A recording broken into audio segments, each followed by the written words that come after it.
I'd like to talk about the proxy host, which is the component that runs on each machine, runs as a service, and can be hidden from the end user. The client will allow connections to the machine by default. Some customers prefer that the end users approve the connections, which would be the case with the center radio button. The third radio button is request, and this would extend the courtesy by asking the user if you would allow the connection, the difference being that you would connect anyways if the machine was unattended. Other optimizations we can do would be found in the Screen tab. We support kernel mode screen capture and user mode.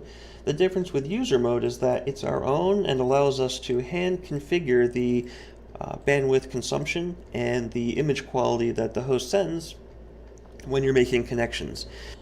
Other things that you might want to be able to do is suppress the input of the user on the other side upon demand. This is so you will always win those input control battles when the end user doesn't quite know that you're trying to help them. The Effects tab lets us suppress extra effects on the machine, like the desktop wallpaper or the contents of a window when you're dragging things around. And this would allow you to get the best performance possible by telling the software to ignore colorful things like the desktop wallpaper on my demo machine.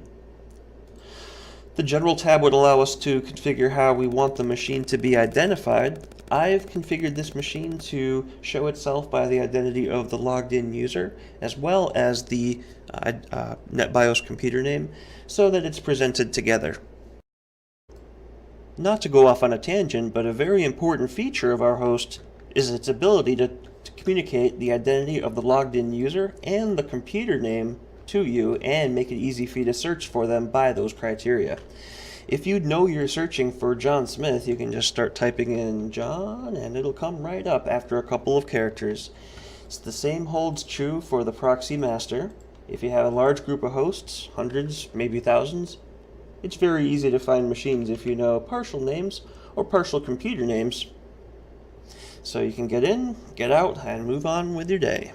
So Proxy Pro lets you own and operate and manage your own remote desktop support portal for IT administration or help desk support. We'd love to invite you in for a demo, and we can answer your questions live and have a chat about your current remote desktop software situation. This is Ryan from Proxy Network Support. Thanks for taking a look, and we look forward to speaking with you soon.